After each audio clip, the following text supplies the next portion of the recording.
Hello everyone! So I tried to make this video for like the 5th time, and I'm gonna just yell in the room and say I'm sorry about the lighting because it's completely ridiculous and I've changed it like 4 times, and now that I have like switched to this, it's completely different and there's a stupid glare. But I decided I'm just gonna do a live version of the Disney book tag, but created by Caddytastic about this book, The Isle of the Lost by Melissa De La Cruz. I hope I'm saying that correctly. Well, this book, from what I've heard anyway, is basically like the king from Beauty and the Beast has gotten fed up with the villains, so he sends them to this island where he imprisons them, basically. And they stay like that for a couple generations, and then a few of their descendants decide that they want to make it off the island. And I think there's Maleficent's daughter Mal, Evie, the Evil Queen's daughter, Jay, the son of Jafar, and Carlos, the Cruella de Vil's son. And I don't really know this much about it, but I've heard all the booktubers talk about it, which is usually a good sign. Like if you have Christine, Jesse, and Kat, and all of those wonderful people talking about a book, it's usually pretty good. Plus, my TBR pile is so big that I literally just do not have the time. My hair was perfectly fine until I started filming this. Do not have the time to like stop and watch this. It's going to be the sequel, I think, is going to be a Disney movie. Like, this is like a prequel to the Disney movie. I mean, I don't want to say it like that, but it's true. So I hope you guys check it out, and maybe we can do a read-along or something and we can talk about it. So let's get to the questions. So I'm going to resituate this because I did this tag like 5 times, so I had all my books piled in the order that they were going to be in.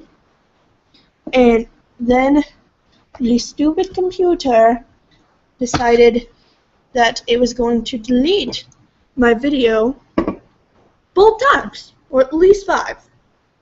And like right when I was done and I clicked editing and continue, it was like, oh, sorry, you're done. Oh, it's gone. We're gonna just save this 2 seconds that are there. So here is the tag. Like I said, it was created by the great Caddytastic, who, if you haven't checked her out, you really should. She's wonderful. She's great. She it's just great. Like, if you watch her book reviews, she tells you a lot about things. She gives her honest opinion. I absolutely adore her as a person and as a booktuber. And there's like 3 people on a tag. I have a feeling Maureen did this, but like Maureen follows me, so we're buds. And I want Vincent Van Stop to do this. I don't know if she has already, and if you have, you don't have to do it, trust me. And there's a booktuber who's kind of under the radar, but I really like her. She's at BA right now. I really want to be there. Her name is Riley Marie 1196, and I have a friend who has a booktube, 2 friends actually, Toti Helen and Anna Bryson. If you want to, Annie Bryson, if you want to do this tag, you might as well just go for it, because, I mean, I am. So this is kind of helping to get over my anger that not anger, but all of you at BA, like, all of those great authors and great signings and all that, like, I want to be there so much. So let's just get into this tag so we don't go on forever about this. The Little Mermaid, a character who is out of their element, a fish out of water. So there were so many characters I could have picked for this, but I decided to go with Lena from the Delirium series. Because I think when you've been taught something your whole life and then you have to undergo an experience or experiences that differentiate or like completely go against it, then you're out of your element and you're out of water, because her whole life she was told that loving is something that's to be feared. It's a disease. It's a horrible thing that you need to get away from. And then she's thrust into situations where she has to fight for what she loves. She may even have to die for what she loves. I'm keeping this super ambiguous for all the people who have not read this book or the series. I mean, it's really good. You're gonna be mad at the end. I think, is that like a ship name? I feel like I've heard that before. I don't even know. But can we talk about the fact that, is this like a new publishing trend? Like, does this make you want to read my book that I have this like half face? It's like, why am I stroking the book like this? I have this half face that's like staring at you. I think they really need a cover change. I like the new covers, but I just haven't got the chance to buy them yet, because I mean I already have a functional functional book of Delirium, and as much as I love this series, I like having how they all match and they all work together and they are like the original covers. And I guess that's about it. I mean, I can't really say anything else that can sway you. Yeah, by the way, I'll be looking over here at my phone for a while because the questions to this tag are on it. 2. Cinderella. Cinderella, Ella. Hey! Yeah, I'm weird. A character who goes through a major transformation. I am going to go with basically everyone's pick with this and go with Juliet from the Shatter Me series. Unravel Me. I know I have no idea why I picked this. By the way, can we talk about this cover? Look at this cover. Look how beautiful this cover is. It's like a giant eye. A giant eye. And it's so like, if you saw this in the bookstore, you'd be like, that book is looking at me. That book is looking at me. I want it. And like, what does this frost mean? And this color scheme, like, I love these covers. Back to the thing at hand, though. Juliet. In the beginning, she annoyed the crap out of me. She was just, like Christine said, she wouldn't eat her food, she wouldn't take anything from Warner, she wouldn't do all these things, she was having weird situations with Adam, she was scared of herself, she wouldn't do anything, and it was more like, you're like, okay, there's no way this character is going to get cool, there's no way this character is going to make it, but then, like, halfway through Unravel Me and into Ignite Me, you're just like, wow, I love her, like, I feel for her, I want to protect her, she's grown so much, like, if you look at the Juliet from the first sentence to the Juliet in the last sentence of Ignite Me, it's not the same. Like, you wouldn't even recognize them. You'd be like, oh, there's these two characters named Juliet. But she went through so much character growth. And as much as I wanted to pick someone else for this because this is so overly used, she really, really deserves this. Now we have Snow White. And I thought this was really funny because 7 demigods and 7 dwarfs, but the House of Hades by Rick Riordan, or Riordan, however you say it. I've always said Riordan, but then there's like 17 people who say Rick Riordan on here. So let's just appease everyone. So this definitely has an eclectic class of characters. I mean, who hasn't heard of Heroes of Olympus? There's so much things that could go on. But I mean, you have like Leo and Jason and Percy, who there's no way you could forget Percy. Annabeth.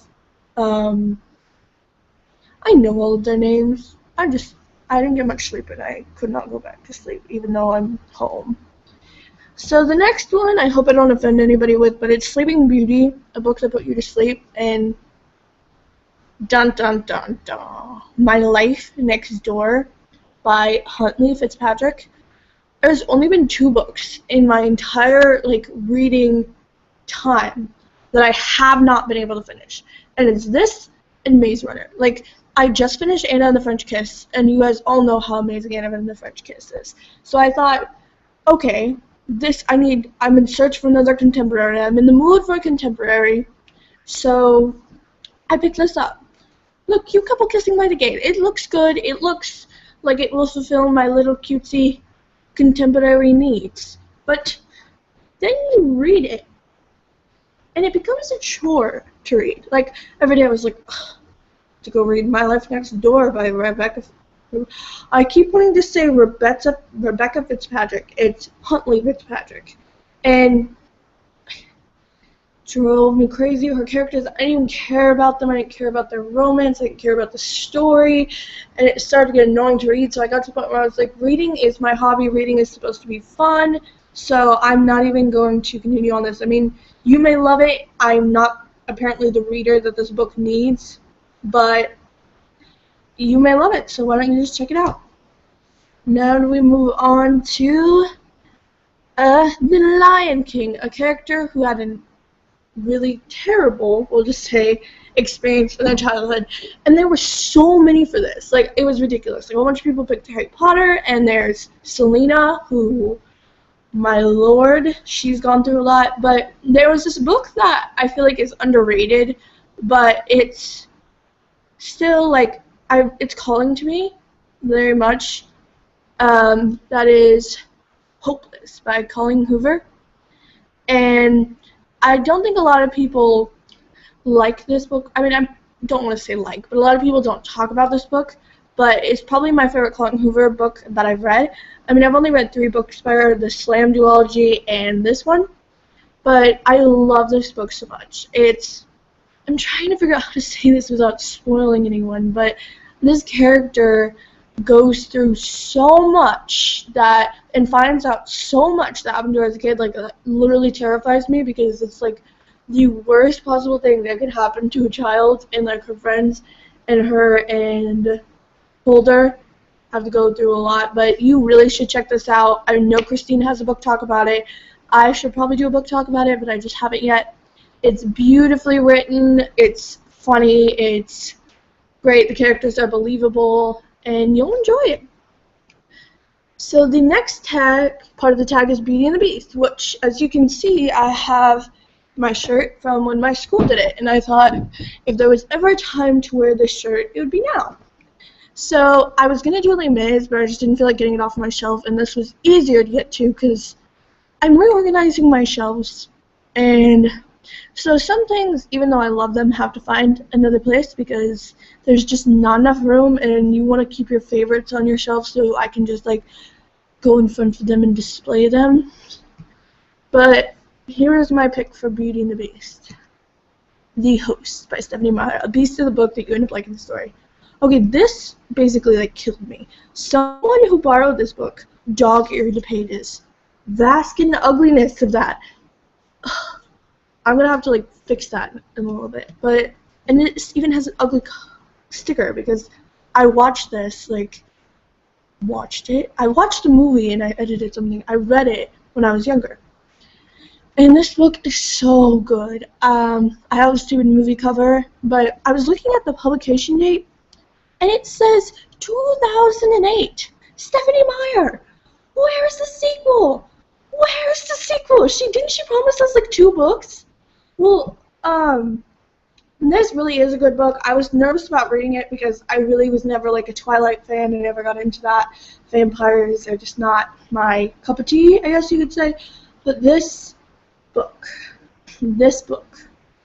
is just wonderful, and I need a sequel now, Stephanie Meyer, now. Like yesterday. Alright, now we move on to Mulan. A character who pretends to be something or someone that they're not. And I decided to go with an underrated character that not a lot of people like. America Singer from the selection. I almost said the other name, but that would be a spoiler. A lot of people don't like how she's kind of indecisive, but I think that's a flaw that keeps her from being a Mary Sue, and is a flaw that keeps her as a real person. And oh, I actually got this is one of my signed copies. Usually I don't let myself touch this, but look at it, look at it. It's the only copy of the selection I have handy. So this book is so good, this whole series. America really, she's stressed, like almost like Lena, there's Elena, another book, who gets thrust into situations that she really doesn't have the ambition or the need that she wants to see or go through. Like, even the whole point of this book, which I'm trying to be very vague so I don't spoil the heck out of anybody, she just doesn't, it's not something America would be. And as soon as, even from the selection to the heir, America's forced to pretend and do things and be things that are not really her cup of tea. They're not really America's style, I guess you could say, who America is. You need to read this series because I'm so trying not to spoil anybody. But yeah, I got to meet Kira Cast after the one came out, like I think like a day after the one came out, because she was on tour and she happened to go to the Barnes & Noble pretty close to my hometown. And it was so wonderful. Like, we got Q&A, but she didn't come back for the air. So I have all of my books signed and personalized with my name and everything. And then my dad got the air signed, but I think it was just one of those Barnes & Noble things. And then we have our last 2 books before this broadcast, which was supposed to be just a video, stupid YouTube, ends. And that is Toy Story, a book with characters you wish would become real. I picked the bind-up from the Lux series, which is, this one is called Consequences. And I mean, okay, there's 5 books altogether, but this one has Opal and Origin, and the first chapter of Opposition. And this series, like, man, if you want to read a book series, you need to read this book series. What is the deal with this face thing? Like, I don't get the appeal. Like, this cover is so much better than a lot of the other covers that they had, like the man standing like this and women looking off into the distance like a stupid romance novel cover. But this is just so beautiful and good compared to that. And look how floppy it is. It's so floppy and it's so pretty. The characters in this book are so sweet. They're so sometimes naive. They're passionate. They have so many like honorable and good personalities that I just wish I could just like meet them all and hug them and have them in my life. But there's so many book series books that you want the characters to be real in, like some of the Divergent characters or some of the Hunger Games characters, or even like the Selection or the hosts or anything. But this has like a special place in my heart ever since I read it, and I really love it. If you want a book series, literally hit Jennifer L. Armentrout all the way. This is such good writing and so many good lines, and I think even though it's not my favorite book, it's one of the best books like I enjoyed reading, that I would stay up till like God knows when reading this book. And lastly, we have Disney Descendants, your favorite villain or morally ambiguous character. And I want to talk about the tag, though, the thing that I said I was tagging people, because I kind of want everyone else to just. But a lot of people have done this tag, and I don't know like the proper etiquette if I can say like, Jesse, I would like you to do this tag, or Christine, even though they've already done it. So if those people that I tagged, I'd like you to see you do it, but if you don't want to, or if anyone else does, you're welcome to it. So I picked the novella because this is where kind of we all fell in love with Warner. Warner is a great villain. I mean, I love to hate a lot of villains, and I do love a lot of villains, and some villains are so ridiculously horrible that you like them, like Snow. I feel no feelings for Ginny. But Warner has always had a special place in my heart. Even when we were reading, like, Shatter Me, he never felt like a real villain to me. Like, yeah, he's kind of a horrible guy, but he really has some good qualities, and he's funny, and if you read this, you really understand where he's coming from, and you understand why he wants Juliet, among other things, and horrible things that this poor man has went through. And you love to hate him, but you also love him as a person. Like, I've never seen him as an outright villain. I've always kind of seen him as, like, a hero who's kind of divided. And that would be the end of the Disney book tag. Please pick up a copy of Melissa De La Cruz, The Isle of the Lost. Maybe we could do read along or something. And I don't know if I'll be watching the sequel movie on the Disney Channel, because the Disney Channel's kind of gone downhill recently. But I hope you enjoyed this tag. I hope you read some of the books that I recommended, and I hope that you do it too. So I will see you in another video, and continue reading. Goodbye! I can't get it to hit.